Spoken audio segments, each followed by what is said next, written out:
Hello, my friend. Welcome back. Been a little while since we've done a cigars and rambles video, so here we go. The topic of today's conversation is endurance, and endurance has a few key component parts. One of the key component parts of endurance is obviously physical. Um, if you don't have the physical means by which to have a lot of endurance, then you're not going to be able to endure. That's pretty self explanatory. But there's also another component part, which is mental. And the mental piece, I think we focus a lot on the mental piece now, which is probably a good thing. Um, I think it's pretty evident that if you have a high level of mental toughness, that you will have a higher level of durability and endurance, and you'll be able to sustain more and get through more. Um, so I did want to touch on both pieces today. Now, why am I thinking about this? Well, the reason I'm thinking about this is actually because as a new fledgling content creator here on YouTube, I've been sort of studying the algorithms and how they work. And it's amazing how much the platform rewards simply frequently uploading. Um, and that sort of means that success on YouTube is at some level an endurance test. But that really just makes YouTube another metaphor for life in general, because in order to do anything well, it's really going to require some level of grit, determination, conscientiousness, and durability. Um, and these things will come together to manifest as endurance in a person. If you want to be good at anything, you're going to have a high level of endurance. And really, that means you're going to need to push yourself, try to break through your own boundaries, and you're going to need discipline to make yourself do things that you don't want to do when you don't want to do them. That's endurance. Now, there's also the physical piece, which means when the going gets tough, when you're tired, that you have what it takes to push through. And I've had varying degrees of health in my life. When I was young, I want to say in the second grade, I believe I was in the second grade when this occurred. I had a very rare disease in my hip, and it was called Perthes. Perthes is a disease that is mostly common in young people, and it's where um, the femoral head of um, the bone which sockets into your pelvis. It's a blood flow disease. It doesn't get proper blood flow, which causes the femoral head to actually die, and or at least partially die, or at least decay. And as you're using it, as the femoral head turns in the socket, it actually chips and rubs away, and it leaves little spiky hard parts. So it turns into this little. It looks like a mace on the top of a spiked weapon of sorts, and then it cuts the ligaments and grinds around, and all the pieces and flex are in there. It's really horribly painful. And this affected me for about a year, at which point my mobility continually decreased to the point where eventually I needed crutches. When I went into the doctor's office, um, this was at Stanford, um, the doctors they couldn't understand how I was able to walk in because I had stage 3 or C tiered progression, which means that my femoral head, instead of looking like this, was basically, let me get the camera right, basically completely gone. It was like a nub. And so um, the amount of damage I had sustained to the bone in my leg was very confusing to them, and they couldn't understand how I was even able to get there without without being carried in, basically. And so the doctor suspected that I would need a wheelchair and that I may be bedridden for some number of years, that I would have to have a hip replacement and then undergo physical therapy, and perhaps I would never walk again. That was basically uh, the synopsis from the general surgeon at Stanford.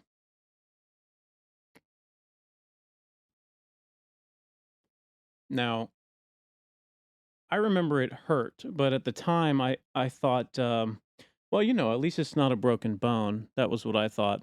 As it turns out, broken bones are dramatically less painful than this disease, which I had. Less serious, less complicating. They affect your life less. But I didn't know. I sort of had an optimistic outlook on it, I guess. I didn't really, I didn't really allow this condition to bother me too badly. I do recall a moment where two women, I won't say their name, in positions of sort of leadership or authority over me, I guess at the time. Um, Before I went to the hospital and we found out all of this, sort of berated me to walk on my leg because they were convinced that I was faking my condition. And this was much more common in that time. We're talking about the 90s here. That kind of thing would probably not happen in a school today, and if it did, those teachers would probably be fired or sued. Um, and They weren't both teachers. One of them was. Um, so and basically nobody believed me that it was that serious. I was telling people that it was bad, but no one believed me that it was bad. It was a very strange thing. Um, but I continued to sort of hobble around, and I would use desks as support so that I could hop on one leg to my desk, and this carried on for weeks and then for months like that before I was taken to get checked.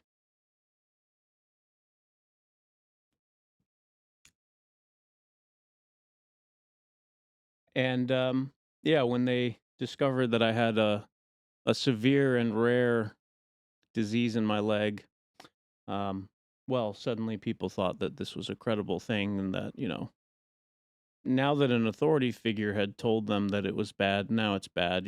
That's kind of the way that that goes, I guess. Children aren't often heard, but people in arbitrary positions of authority are. Which I've never appreciated, actually. It's always been something that sort of rubs me the wrong way. Um, that people in authority are given this kind of arbitrary respect, just because they have credentials by their name. I've never really liked that. Anyway, I went on to take um, the least intrusive means of transportation, which was crutches. I didn't want to be in a wheelchair. I thought that would be kind of a weak way to do things, and I didn't. It wasn't necessary. For whatever reason, in me, the pain was not so severe that it was crippling. Even though that would be typical of my condition at that time.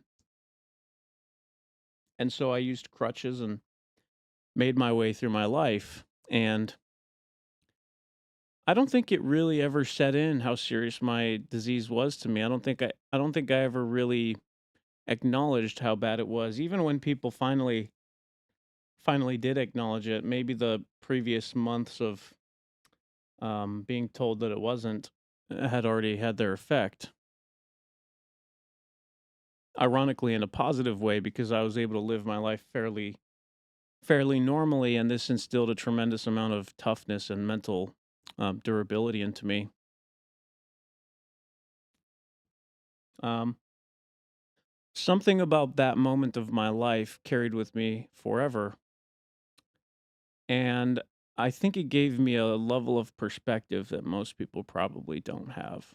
And the perspective that I took away from that was that physical pain does not matter very much. And physical pain is very personal, and other people can't feel what you feel. And they always underestimate how much pain you're in because you can't communicate it. The message that I received at that young age was that pain is not important, which I have to admit, I think that was good for me in the long run because I've had a tremendous amount of physical pain in my life from various things. In some ways, it was a massive detriment to me, and I'm not going to get into how today. But in other ways, it instilled a phenomenal amount of mental durability into me and self reliance and independence. And it kind of crushed the desire to seek approval. Even before that, I really didn't care much for the approval of others. But after that episode, I truly and authentically didn't care what anyone thought about anything I was going through ever again. And I'm still at that place now. I really don't care what other people think about me or my pain. I don't ask for people to understand what I'm going through. I don't plead with them to try to understand my feelings or my pain or my suffering. These things are not things that I ask for. As a man, those are my burdens to carry. And waiting for other people to approve or to understand is not efficient, it's not effective, it's not going to happen. That's really not in the cards for men. Men are not understood or sympathized for by society. When you open up and you tell people about your feelings, they just can't wait for you to stop talking. That's the only thing that they want to happen. They want it so urgently to happen. And so, the best thing that you can do as a young man is to understand that your pain is your pain. And people will not want to share it with you and they will not want to receive it for you. And they will, if you attempt to make them, they will see that as um not masculine. Let's just say that, and they will lose respect for you. Um People have a preference towards men who have resilience and are very durable and they carry their cross privately and they don't bother other people with it. And I have always been liked more ever since I realized that cognitively, not just simply from my previous experiences, but ever since I accepted it.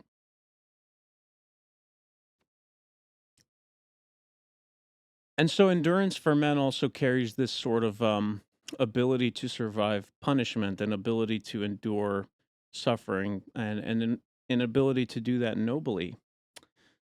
Because once people realized how bad my condition was with my hip, I received apologies, I received compassion, I received understanding, and people tried to make amends for what I had gone through. But I no longer needed it, and I recall people told me, "Wow, you're so strong. You know, the way you're handling this is so impressive." And that's the combination that is actually highly masculine. It is to go through the thing without bothering people, and then when they find out how bad it may have actually been, they will respect you and they will trust you. And that is the light at the end of tunnel for men, is that simply fulfilling this masculine role of enduring the hard times, basically in isolation, which sounds cold, but it is what it is, and going through without complaining and surviving and coming out the other side, people absolutely admire that. And so you become a socially credible person when you can do this. And so basically, as a man, if you don't embrace the aspects of masculinity which are somewhat unforgiving and somewhat punishing. Unfortunately, that will make your experience doubly negative because you will still not receive the sympathy. In fact, people will disgust you, will be disgusted by you. And you will also not receive the acknowledgement and the admiration from being somebody who can suffer nobly and who can carry their own cross. So, for men, I really don't see an alternative to this. I think it's really necessary. You have to become strong and mentally durable, which will lend to a tremendous amount of endurance. Because one of the aspects of endurance is the ability to push through voluntarily when things are hard and when things are uncomfortable. And this is probably the defining attribute of endurance, actually. When I think of a person with high levels of endurance, I think of somebody who can get through it no matter how tough the going gets. Um, you can see almost cartoonish examples of it, right?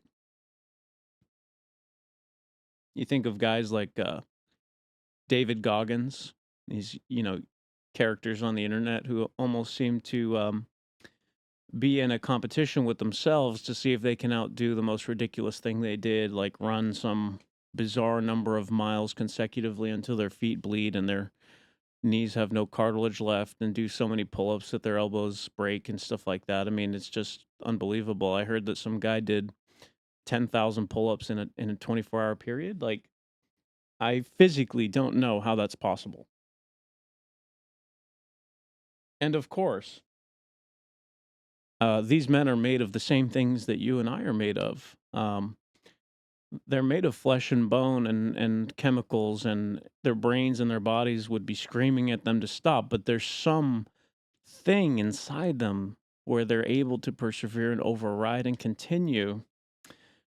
And what I guess I'm going to add to the conversation surrounding endurance is that there's an aspect of freedom of will implicit in this as well.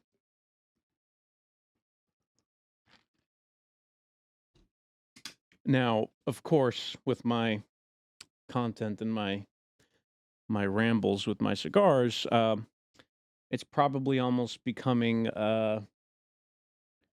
something of a predictable kind of eye roll moment when I reference freedom of will, like take a shot when Dan mentions free will game. You could get drunk very quickly doing that with my videos, but nonetheless, it bears mentioning because so few people live their lives in an authentically free and empowered way. And because it doesn't appear to be part of our mainstream conversation anymore, then one of my decisions is that I will be the voice for that concept because I do think it is probably the most important concept in your life. The idea that you have this level of autonomy and you have the ability to act and engage and to turn on and become mentally powerful. Um, to me, this is a critical aspect of masculinity.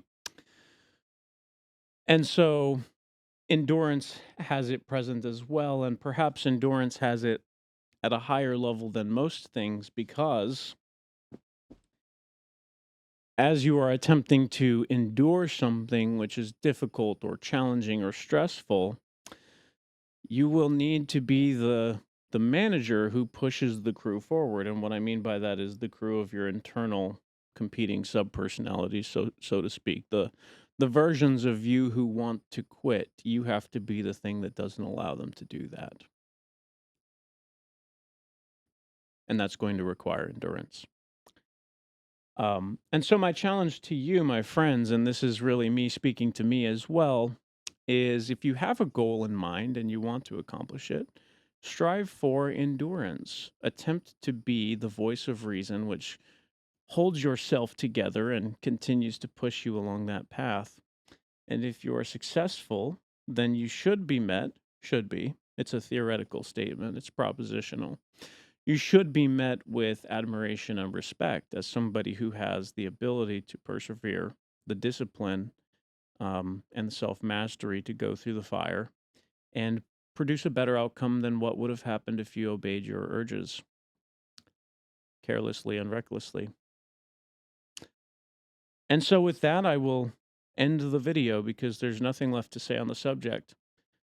Get strong, get tough, both physically and mentally. And in order to do both, you will have to activate freedom of will and you'll have to push yourself beyond the levels that you think are possible, and even indeed beyond the levels that others think are possible for you. And when you do this, this is how you will gain respect. And this is how people will begin to notice that there's something special about you. And this will improve your standing in your family and in your culture.